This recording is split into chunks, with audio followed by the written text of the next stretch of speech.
Sir जैसे हम हमेशा पीस में रहना चाहते हैं बट कुछ ऐसे परेशान लोग होते हैं जो आपकी पीस को डिस्टर्ब करने की कोशिश करते हैं, तो उस सिचुएशन में क्या करें? आप कह रहे हो कि आप तो पीसफुल रहना चाहते हो, लेकिन अगर आपके आसपास में कुछ ऐसे लोग हैं जो बिल्कुल भी पीसफुल नहीं है, हाँ जी।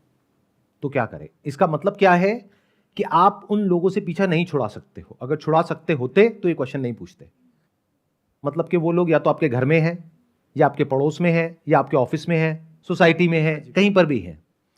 तो अगर आप सोसाइटी की बात कर रहे हो तो जितना हो सके ऐसे लोगों से दूर रहो। जैसे अगर आपको पता है कि कोई गली का कुत्ता है जो पागल हो गया है हाँ जी। और सबको काट रहा है, तो क्या करोगे? उससे जा करके लड़ोगे? उससे दूर रहोगे। सर फिर भी वो फोर्सफुली मतलब बुराई ऐसे बोलते हैं ना कि झुंड में आती है। अब मान लेते हैं कि वो इंसान अकेला नहीं है, उसके साथ में कुछ और भी लोग हैं जिनका मोटिव है आपको तंग करना, आपको परेशान करना। आप जैसे ही रेजिस्ट करते हो या उनको कुछ कहते हो तो वो और आपसे लड़ते हैं। मतलब कि वो आपको उकसा रहे हैं कि आप कुछ कहो या कुछ करो, और वो सारे झुंड में आकर के आपके ऊपर अटैक करते हैं। This is what you are saying, right? अब ऐसे में क्या किया जाए?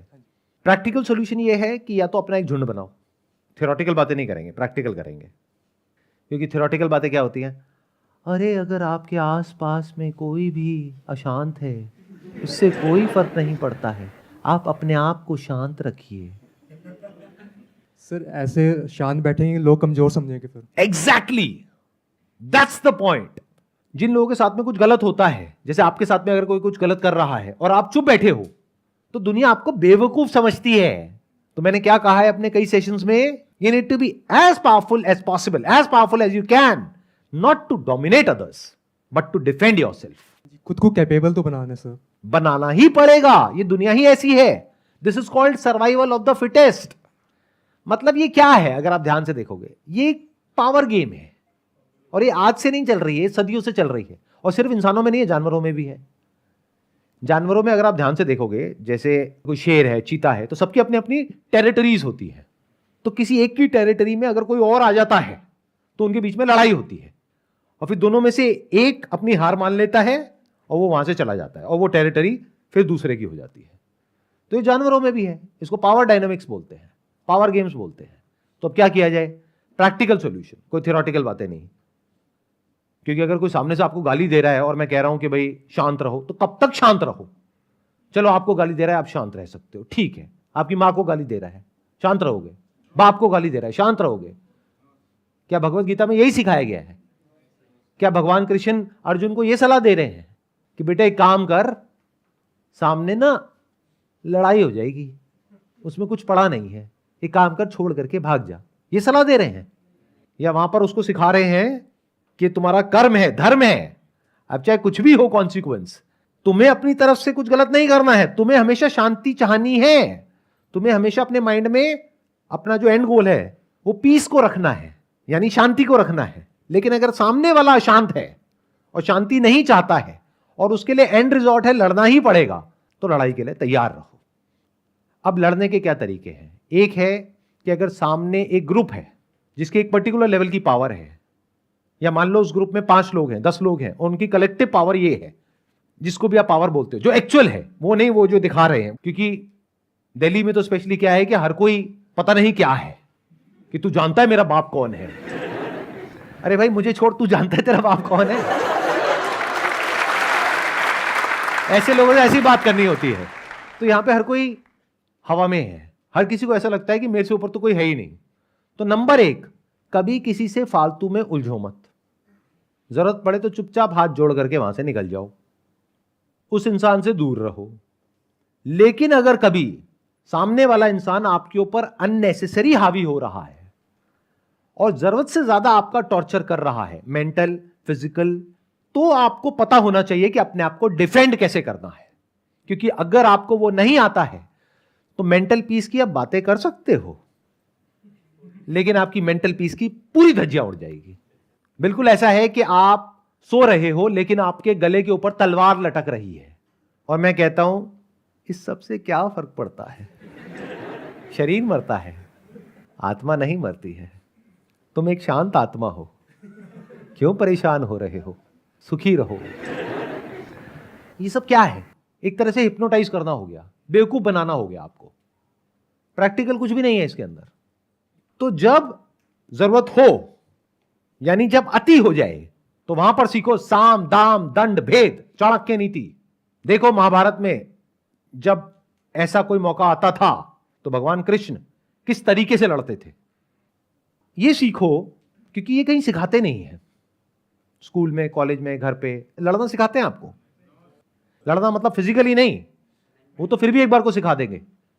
साइकोलॉजिकली कैसे लड़ते हैं, कैसे सोच समझ के उसका जो वार है उससे खुद को बचाते हैं, और उसके ऊपर पलट करके इस तरीके से वार करते हैं कि लीगली आप कुछ भी गलत ना कर बैठो, नहीं तो अपना ही नुकसान कर बैठोगे।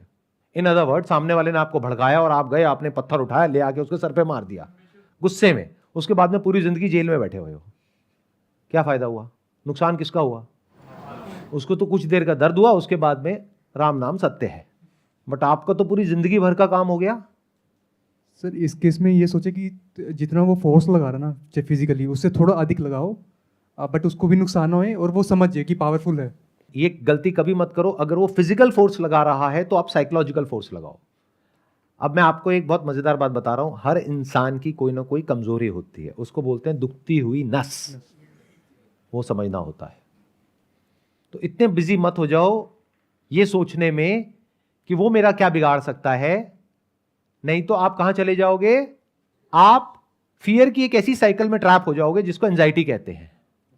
आप बैठे बैठे बस यही सोचते रहोगे कि अभी तो उसने ये किया है, अब कल ये ना हो जाए, परसों ये ना हो जाए, अच्छा वो ये ना कर दे, वो ना कर दे। भाड़ में गया वो, क्या करता है क्या नहीं करता। आप ये देखो आप क्या कर सकते हो। तो सामने वाले की दुखती हुई नस को समझो, पकड़ो और उसको थोड़ा सा दबाओ, ज्यादा भी मत दबाना। ये माइंड गेम होता है। बाहर जो है वो आप बाद में जीतते हो, बाद में हारते हो किसी भी लड़ाई में। पहले आप अपने माइंड के अंदर हारते हो और जीतते हो। तो माइंड में कैसे जीतते हैं वो मैं आपको बता रहा हूं। अपना ध्यान यहां से हटा दो कि उसका अगला मूव क्या होने वाला है, बल्कि अगर प्रेडिक्ट करना ही है तो मैक्सिमम अगले मूव तक उसका प्रेडिक्ट करो, उसके आगे मत करो, क्योंकि आपको पता ही नहीं कि वो क्या सोच रहा है। आप ये समझो अगर मैंने ये किया तो उसका अगला मूव क्या होगा, बस यहां तक। और उसमें भी आपको क्लैरिटी होनी चाहिए कि अच्छा 90% पॉसिबिलिटी ये होगा, 10% है ये होगा, तो आपने कैलकुलेटेड रिस्क लिया।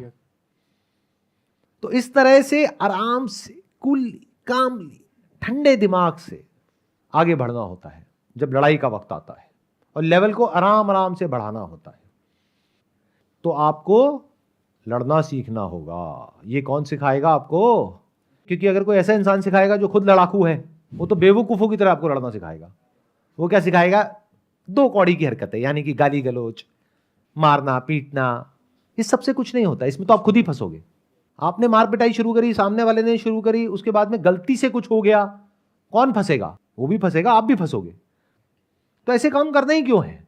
तो मैं उसकी बात ही नहीं कर रहा, मतलब मैं फिजिकल की तो बात ही नहीं कर रहा, मैं तो साइकोलॉजिकल की बात कर रहा हूं।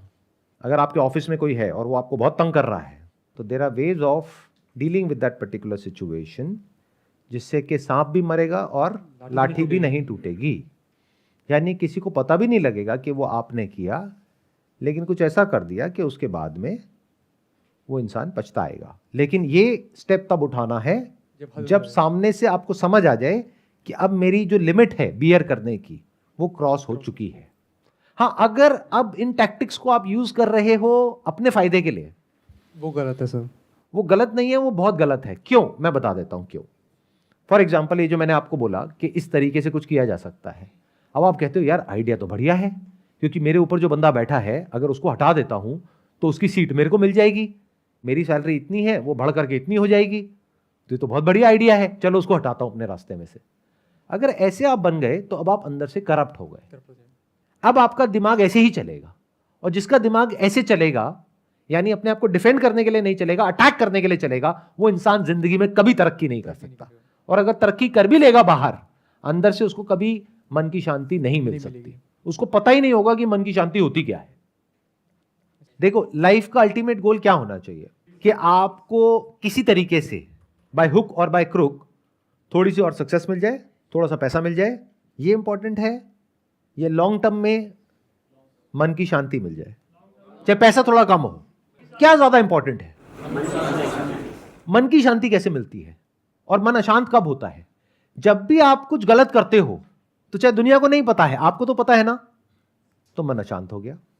इसको कहते हैं कर्म फल। लोग समझते नहीं है कर्म फल क्या होता है। कर्म का फल इमीडिएट होता है, बाद में थोड़ी ना होता है। जहां आपने किसी के साथ में कुछ भी अनफेयर किया, कुछ भी गलत किया, आप गलत हो गए, और जो गलत हो गया वो दुखी हो गया। जितना गलत हो गया उतना ही दुखी हो गया। सिंपल सा रूल है। और जो अंदर से जितना सही है वो उतना ही सुखी है। फॉर एग्जाम्पल, मेरी फितरत बन गई आप लोगों को बेवकूफ बना करके किसी तरीके से पैसा कमाने की, तो बाहर से मैं अपने आप को जैसा मर्जी दिखाता रहूं, क्या अंदर से मैं कभी भी सुखी रह सकता हूं? और अगर अंदर से मेरी नीयत साफ है, और अगर आप लोग मेरे बारे में कुछ उल्टा भी बोल रहे हो, तो क्या मैं दुखी होऊंगा? क्योंकि मुझे पता है ना मेरी नीयत साफ है। तो नीयत बहुत बड़ी चीज होती है जिंदगी में। अपनी नीयत हमेशा साफ रखो। तो अगर जो भी मैंने अभी तक कहा उसको मेरे को सम अप करना हो अपने मन को शांत रखने के लिए, तो वो क्या है कि इस दुनिया में you can not afford to be weak. जो कमजोर होगा ये दुनिया उसको इस तरीके से तंग करेगी कि वो इंसान की जो हालत है वो बद से बदतर होती चली जाएगी। यानी कि अगर आप मेंटली कमजोर हो तो बाहर के लोग तो छोड़ो, आपके अपने घर वाले ही आपको नहीं छोड़ेंगे। मेरी बात ध्यान से सुन लेना। सुनने में थोड़ी सी अलग है वो जो आप मॉरल साइंस की बुक्स में पढ़ते हो, क्योंकि वहां पे बहुत ही लीनियर तरीके से कुछ बताया जाता है। अगर आप अपने माँ बाप की सेवा कर रहे हो तो आप अच्छे बेटे हो, नहीं कर रहे हो तो बुरे बेटे हो। अच्छा, अगर माँ बाप किसी बात को लेकर के बार बार आपको बोलते चले जा रहे, उसको सुन करके आपका जो मेंटल बैलेंस है वो खराब हो रहा है, तो कौन सा वो पॉइंट आएगा जब जा करके आपको पलट करके जवाब देना है, और क्या देना है या नहीं देना है। इनफैक्ट अगर आप महाभारत को ध्यान से समझोगे, भगवत गीता को ध्यान से समझोगे, तो लड़ाई कभी भी दूसरों से नहीं होती है, अपनों से होती है। अर्जुन इतना ज्यादा कंफ्यूज नहीं था, उसको भगवान कृष्ण ने जान करके कंफ्यूज किया, नहीं तो जरूरत नहीं थी। भगवान कृष्ण अर्जुन को यह भी बोल सकते थे कि भाई यहां पे तुम लड़ने के लिए हो, लड़ो, अपना क्या फालतू की बातें कर रहे हो। भगवान ने क्या किया, रथ को ले जा करके सामने बीच में खड़ा कर दिया और कहा ये देखो, ये सारे तुम्हारे अपने हैं जिनको तुम्हें मारना है। उसके हाथ कांप गए। जिंदगी में जो सबसे बड़ी लड़ाइयां होंगी ना आपकी, वो अपनों से होगी। दूसरों को तो छोड़ ही दो, अपने पड़ोसियों को तो आप हैंडल कर लोगे, ऑफिस में जो लोग हैं उनको तो हैंडल कर लोगे, अपनी वाइफ से कैसे डील करोगे, अपने पेरेंट्स से कैसे डील करोगे, बच्चों से कैसे डील करोगे, ये सबसे बड़ी लड़ाइयां हैं लाइफ की। तो यहां भी सीखना पड़ेगा कि कौन सा वो पॉइंट होता है जहां पे जा करके आपको पलट करके जवाब देना होता है या एक स्टैंड लेना होता है, और कहां पर हल्के फुल्के तरीके से आया गया करना होता है।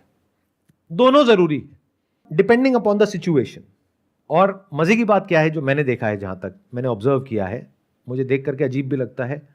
कई बार मैंने देखा है कि ऐसी बहुत बड़ी बड़ी बातें हो जाती हैं घरों में जहां पर एक्चुअल में लड़ाई होनी चाहिए, लेकिन वहां पर कोई लड़ाई नहीं होती, सब अपने मन में रख के बैठे होते हैं।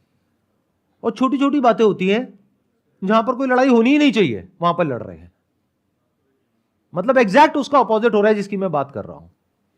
मैं क्या कह रहा हूं, छोटी मोटी कोई भी चीज है उसको आया गया कर दो। कुछ बड़ा है तो अपने आप को तैयार कर लो लड़ने के लिए।